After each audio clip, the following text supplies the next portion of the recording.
సంవత్సరంలో చంద్రబాబు గారి పరిపాలన గురించి ఏమనుకుంటున్నారు? మీ అభిప్రాయం ఏంటి?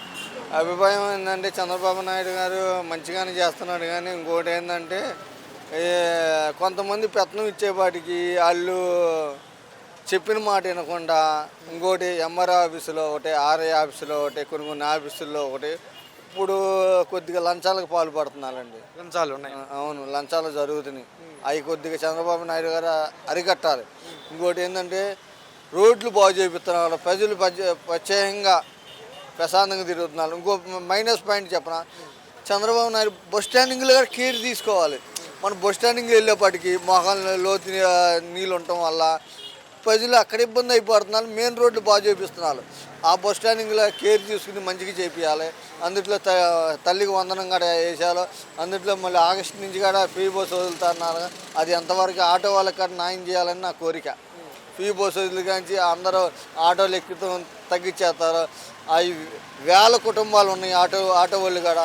పాప ఆయన కూడా చంద్రబాబు నాయుడు కూడా మనసిప్పి ఆటో డ్రైవర్లకి ఏదో ఆయన తగిన సాయం చేస్తానని నేను కోరుతున్నాను.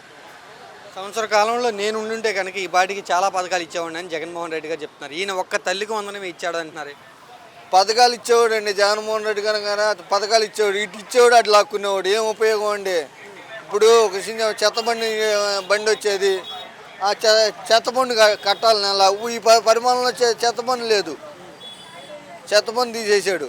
ఆ పరిమాణం చెత్త బండి కట్టాలి, నీటి బండి కట్టాలి. పోయిన గత 20 సంవత్సరాలు ఉన్న బకాయిలు మొత్తం, కరెంట్ బిల్లు బకాయిలు మొత్తం వేసేస్తాడు. అవి రొటేషన్ చేస్తాం కానీ జగన్మోహన్ రెడ్డి తెలివితో దానివల్ల ఉపయోగం ఉండదు. నా దగ్గర తీసుకుంటాడు, నాకే పెడతాడు. ఆయన జోబులు ఏం పెట్టరు. చంద్రబాబు గారు అయితే చంద్రబాబు నాయుడు గారు అయితే ఆయన సొంత డబ్బులు పెడతాడు, లేకపోతే అప్పులు చేసి పెడతాడు. ప్రజలు నెత్తి మీద వేయడు సామాన్యంగా. సొంత డబ్బులు అంటే? సొంత డబ్బులు అంటే ఏదన్నా ఆయన ఆస్తులు ఉంటాయి కానీ, ఏదన్నా సొంత బిజినెస్ కానీ. సొంత డబ్బులు ఇస్తారు జనాలకి.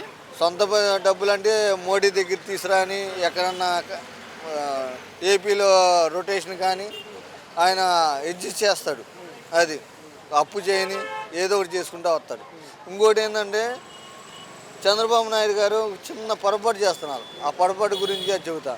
ఆ పొరపాటు ఏంటంటే ఇప్పుడు చేసే పనులు కూడా మంచి పనులు చేస్తున్నాడు, కానీ ఇంకోటి నిర్ణయం చేయాలి చంద్రబాబు నాయుడు గారు. ఇప్పుడు ప్రజలు బస్సుల్లో వెళ్తున్నారు, కొద్దిగా ట్రాఫిక్ సాట కొద్దిగా దాని గురించి గారు ఆలోచించి ట్రాఫిక్ ఎక్కడెక్కడ క్లియర్ చేస్తూ ఉండాలి. ఓకే, చంద్రబాబు గురించి ఓకే. పవన్ కళ్యాణ్ గురించి మీ అభిప్రాయం ఏంటి? సంవత్సరం ముందు ఎలా ఉన్నారు, సంవత్సరం తర్వాత ఎలా ఉన్నారు? పవన్ కళ్యాణ్ గారు అంటే ఇప్పుడు చంద్రబాబు నాయుడు గారు ఎలానో పవన్ కళ్యాణ్ గారు అలానే. ఇంకోటి ఏంటంటే పవన్ కళ్యాణ్ గారు పెద్దగా మీడియా ముందు అంతగా కనబడినట్లేదు ఈ మధ్యకాలం నుంచి. చంద్రబాబు ప్రెస్ మీట్లు కానీ ఏమన్నా కానీ చంద్రబాబు నాయుడు కానీ లోకేష్ గారు కానీ ఇస్తున్నారు. గత ప్రభుత్వంలో కూడా ప్రతి ఎమ్మెల్యే నోరు దూల వల్ల, గత ప్రభుత్వంలో నోరు దూల వల్ల ఎదుటాలని విమర్శించే బదులు మనం ఆలోచించుకుని విమర్శించాలి. ఇంకోటి ఏంటంటే చంద్రబాబు నాయుడు గారిని మళ్ళీ అరెస్ట్ చేయడం వల్ల, ఇంకోటి ఏంటంటే బొత్స సత్యనారాయణ గారు కొద్దిగా నోరు దురుసుగా మాట్లాడటం వల్ల ఎంప్లాయీలని ఏ ప్రభుత్వం మంచిగా చూసుకునిద్దో కొద్ది గొప్ప ఆ ప్రభుత్వమే గెలిచిద్దండి.